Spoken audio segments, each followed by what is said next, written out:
Welcome to the Totally Awesome Fishing Show, where I'm at a tiny tributary of a tributary of a tributary of the River Thames. Somewhere in, actually I don't even really know where I'm Berkshire or Hampshire, I'm up there somewhere. Just got an invite, just off the cuff, from a guy that asked me to come and fish on a spot his friend had. He had this bit of ground, very small piece of ground. It is small, the stream is barely 10 feet across, but I'm going to give you some tips on hopefully fishing these small streams. And I'm looking at no more than 35 yards or 44, maybe 35 to 45 yards of bank, a vast majority of which is unfishable. It's proper jungle fishing. This is what the kids used to like when I was a kid. Yes, I was actually young once, and we used to go out exploring different streams, little brooks, you know, just spots to catch fish. That's all it was. We were learning all the time. Now, of course, everybody wants to go and get a day ticket to the latest carp water, whizzes cast 9 miles and hook Gertie to 30. But here, you have to know a bit more about it. You have to look for the features on streams. Stream fishing is not quite the same as going to a gravel pit or a lake. Now, this has been left and left and left, okay? There are trees here that the guy who owns it told me have fallen over and haven't been moved for over 12 years. There's got to be fish around them. As I say, it's only a small tributary, and what I've done is I've come up here because the main rivers, the Thames, etc., have been flooded. The season is closing. I'm just at the back end of the season. I'm hoping to squeeze it down a big river at the end of the week, but the start of the week they're pushing still. So I'm up here and I've come to the tributaries further up because I figure the ground's draining quicker. There's nothing going into the tributaries other than the ditches running into them. So therefore, it was a gamble. Will it be clear? Will it not? Oh, it is peachy. It's on. Nice little bit of pace to it, but this spot's got deep pools, it's got overhangs, it's got bushes, it's got a bucket load of snags, I have to say. I've got my Avon rod. I just got 5-6 pound line straight through. I am not dropping here. I'm not going to have 2 pound bottoms, that's suicide. Let's get cracking, I'll show you some of the spots.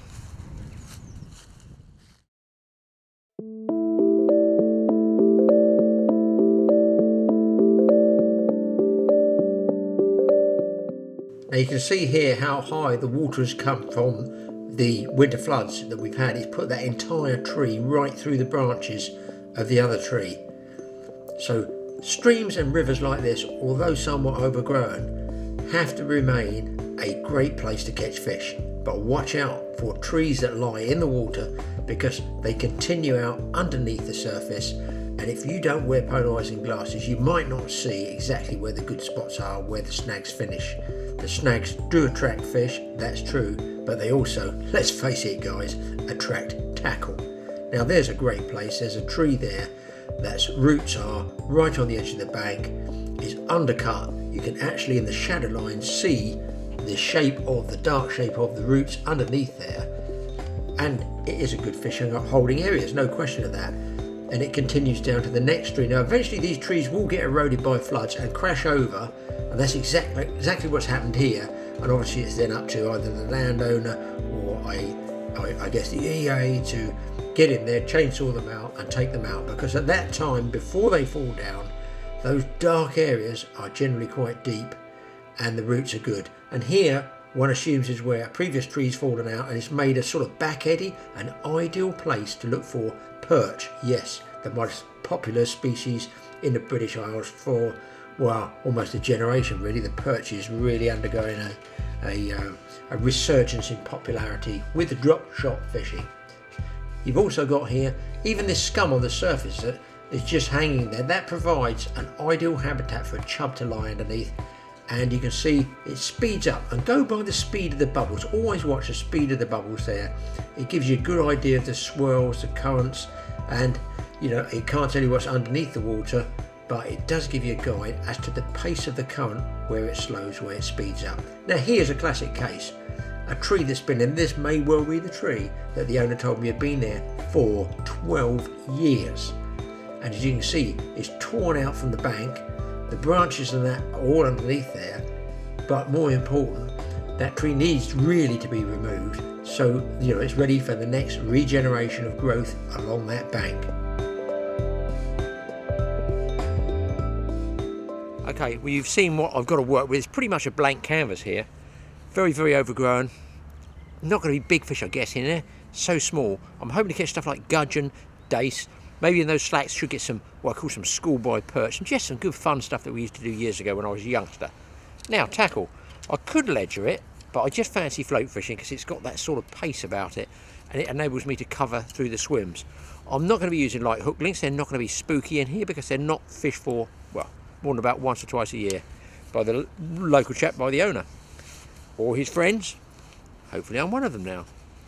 Anyway, an Avon rod. That's what I'm going to be using. A fixed spool reel. This one's called a GT 3000, probably out of production, but I like it, it does me. And 5 or 6 pound line, depending how I feel on the day. Could be 5, could be 6. Can't remember basically. I'm using a bodied Avon float, which I'm going to pip down there, and that takes 4 BB. I've got 3 there, and I've got a link here of a 5 pound line, but it's finer diameter than the real diameter.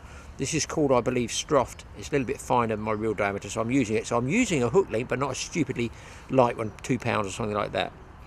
Hook, size 16, going to give it a go.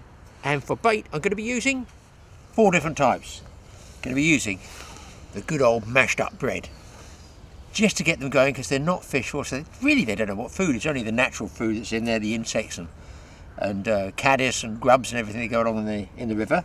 I've got some sweet corn, going to be using some sweet corn. I've got some very old, aging, and possibly should be on the Antiques Roadshow maggots left over from a week or so. They've been in the wife's fridge. She doesn't know about it. It's been in there with all the lettuce and everything. But luckily she didn't spot the lid. I covered it over with the lettuce leaves, you know, the packet of lettuce, so she doesn't know what's underneath. Anyway, they've all started to turn, so I've actually got red maggots that are turning to casters.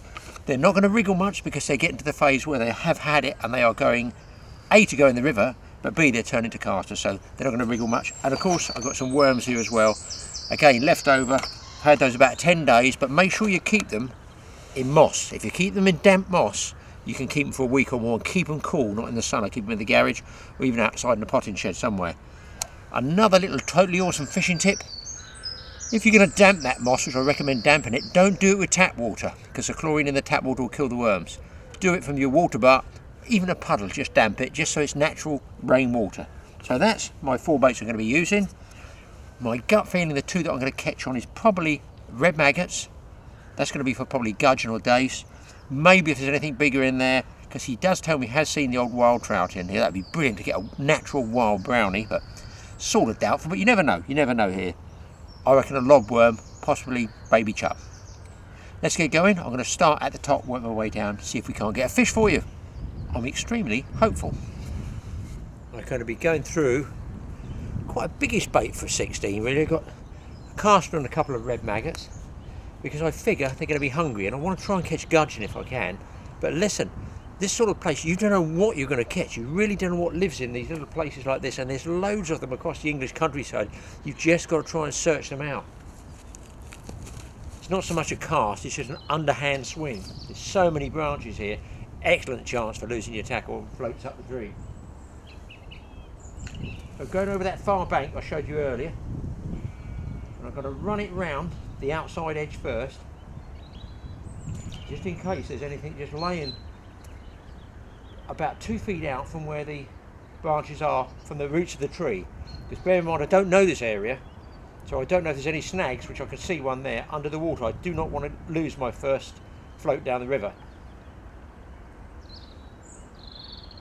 There we go. Now I'm starting to adjust. My eyes are adjusting with the Polaroids. I can actually see there's quite a few snags and tree roots down there. In fact, I'm pretty sure I'm going to lose some gear in here somewhere. There must be fish in here. There's got to be fish in here, I would guess. There we go. Not a very big fish. In fact, it is a small dace. There we go. Here he comes. Coming into land. Now there's a nice dace. That was about 6 trots down, and what I was doing was, each time I went through, I wasn't getting a bite, I went deeper and deeper and deeper. That fish has probably never ever been caught before. Perfectly proportioned, nice little fish. Gonna get it straight back. Just shows you, don't neglect these small streams. Back you go, boy. I hope there's no pike in it for him.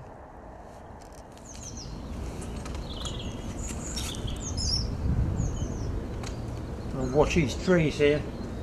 This one is either a big dace or a small chub. There he is. There it is. A nice, not a monster, but with small stream fishing here, guys. 3 red maggots, and the difference between the chub and the dace is primarily the mouth, much bigger on a chub, and concave dorsal fin, slightly bowed out, and a dace is curved inwards. So the back of the dace's dorsal fin's curved in like this, and the chub's is slightly out. Only a little weensy chub, but another species from a small stream. He's squawking away. Get him unhooked and get him straight back.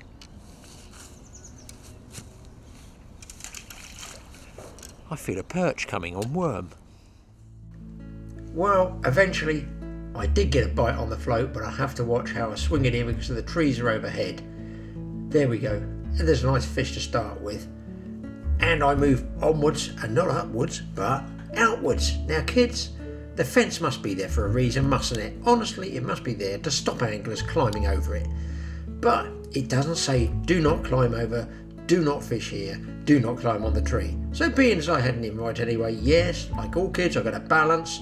At my age, it's a dangerous thing, and try and get out into the middle of that tree, hoping it's not that rotten that I've judged it correctly, and in fact gives me space to get a different approach and send a float right down the middle of the river. And of course, being higher, I can actually look down through the water, and admittedly when it's like this I can't see the fish itself, but I can see the snags, and more important, the slightly deeper areas. So I'm not saying go out on trees like this, best not to I think guys, but unfortunately, well, I did. And just watch this kingfisher come up here in a minute like an absolute missile. I'll try and get Mike to get it in slow motion for you. Here he comes around the corner of the bend. He goes boom, unbelievably fast underneath me, right underneath the tree I'm standing on. What a sight. It's British countryside at its finest. Now this is what I'm talking about, people. This is what you come to these small streams for. So that's the... There he is. That's a rod on the camera. Not a monster, but look at the lovely markings on that. So 3 different species, and I've dropped a roach as well. I think that shows you small streams, well, they're well worth looking into, definitely. Let's get this guy back. Valuable asset for British fishing. Well, there you can see, even in those jungle conditions, on a small stream, you can winkle out the odd fish or two. But you know, a small stream doesn't have to be always in woodland, heavily dense trees, bushes, brambles, hawthorns, stinging nettles. It doesn't have to be like that. It can still be a small stream going through, say, let's say, open pasture land, agricultural ground. It might be some form of drainage ditch. It might even be a drainage stream going into a bigger one. Variably, it will be. But there are still features you can pick up from streams like that. Now, this one here is totally different. Different part. This is in Hampshire. It's a very small one. Used to fish it for tiny days years and years ago. Obviously, it's got lower with water abstraction, etc. There's more people, there's less water. But nevertheless, there are still some features here. One of the things you need to look for is what's called a crease, and that's on the surface. It can be overhanging trees, it can be an obstruction underneath the water, a log, could be a boulder, could be a rock, something like that. It's just going to throw the current and the food off to one side or the other. It's like a V, you just see it moving across. Now also, because the other place had a lot of trees there, this one doesn't have a lot of bankside cover. Therefore, you've got to look for other features. Those features can be bankside rushes that in the summer might possibly make it unfishable, but they fall over. In the water, they might break down, they might get washed out with floods. But what they do is they catch sediment, they back up sediment, and eventually build like a silt bed there. Now that serves to narrow the river across, you know, from the width that it would normally be. It narrows it and it pushes the current over one way or the other. That again is a good fish holding place because you're going to get food particles travelling through there fast, but better still on the back side of that silt bed where it swirls and just slows and eddies. Always a good spot to let your float just sort of dilly-dally a bit, hang around there a little bit longer, trip in the bottom. Most of the fish are going to be not necessarily in the fast water, in that back of the silt bed. Now here's one here that just happens to be a railway embankment. But what's happened, there's a bridge there And where they've built the bridge, they've got two flanges to funnel the water down into the bridge in the event of floods. They don't want it eroding the embankment, otherwise Mr. Train and his passengers are going to come down, and here he comes now.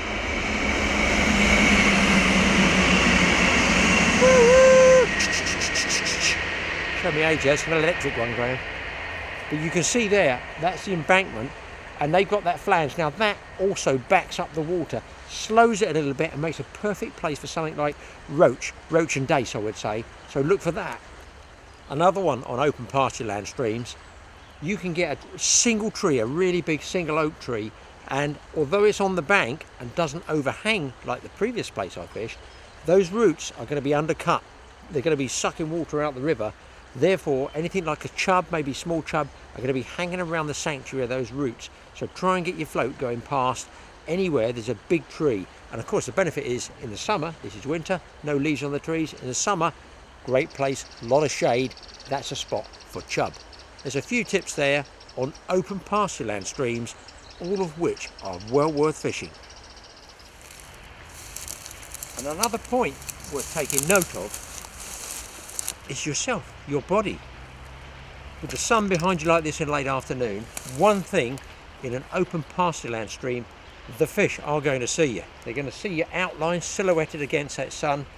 If you think you're going along or they're creeping and they can't see you, wrong, they can see you. They'll see the net, they'll see the rod, they see it all like this, waving around.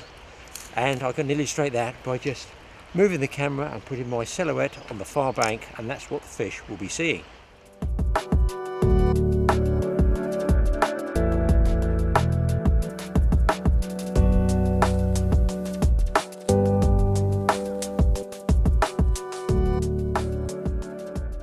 And another totally awesome tip, if on the open pasture streams there is no bankside cover, don't stand on top of the fish.